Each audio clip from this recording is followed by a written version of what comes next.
Здравствуйте, мир вам. Я Виталий, инвалид второй группы. У меня детский церебральный паралич.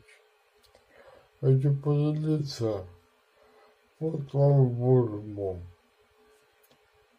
Иисус Христос пришел в этот мир, чтобы каждый человек мог стать гражданином Царства Небесное, целью которого он является. Выбор остается только за мной. Прежде всего Господь перед собой и жить по его заповедям, чтобы вечно жить в его царстве, или жить по своим желаниям и пойти в ад. Аминь.